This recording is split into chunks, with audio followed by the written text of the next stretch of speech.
लेकिन यहीं से शुरू होता है असली मुद्दा। बच्चों के दिमाग में फिट कर दिया गया कि धंधा छोटा होता है और नौकरी बड़ी।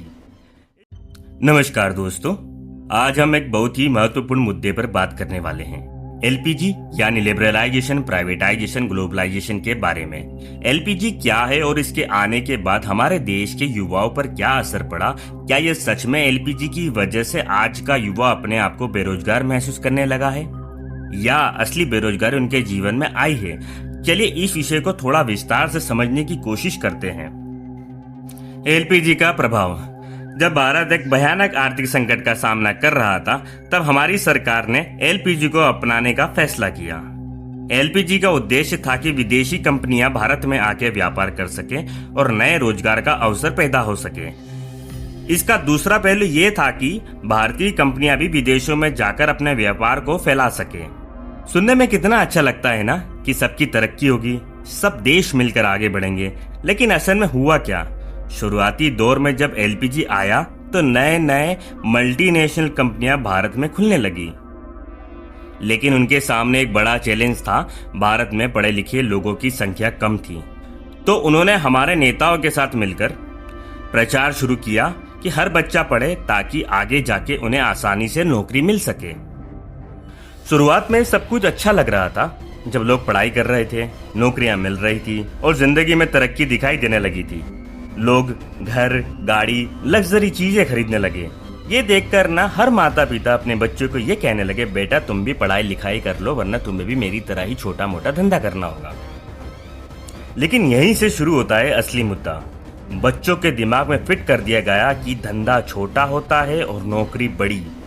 इस मेंटल शिफ्ट ने पूरा एक नया कल्चर डेवलप कर दिया, जहां हर बच्चा सिर्फ नौकरी के पीछे भाग रहा था, अपनी असली क्रिएटिविटी और धंधा करने वाली विचारधारा को पीछे छोड़ रहा था। लेकिन दोस्तों, टाइम के साथ सब कुछ बदलने लगा। जब एलपीजी अपना पूरा असर दिखाने लगा तो इंडस्ट्री में ऑटोमेशन का बोलबाला हो गया। जहां आप पहले 15 लोग काम करते थे, वहां सिर्फ अब 5 लोग रह गए और बाकी 10 लोगों की जगह मशीनों ने ले ली। रिजल्ट, नौकरियां कम होने लगी। आप समझ रहे हैं ना, भारत में पढ़े लिखे लोगों की सप्लाई तो बढ़ गई, लेकिन डिमांड कम होती गई।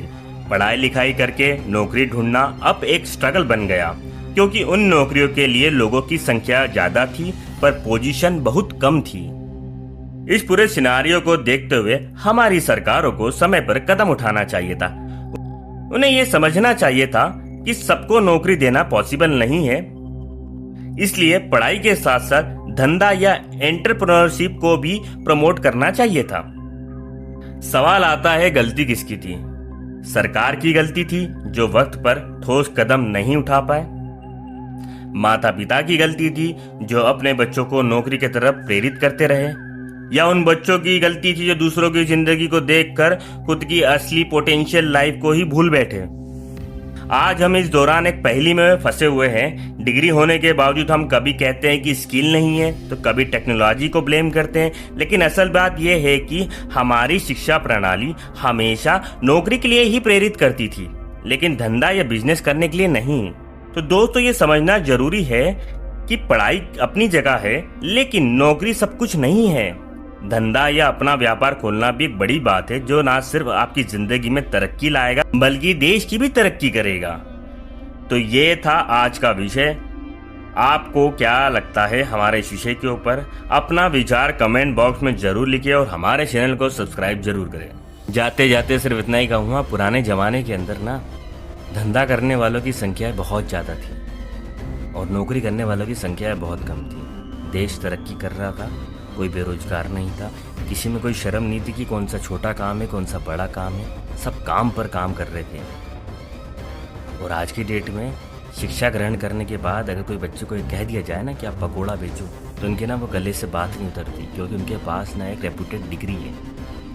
तो हमें ना पूरे माइंडसेट को ही चेंज करना होगा, तभी हम देश की तरक्की कर सकते हैं।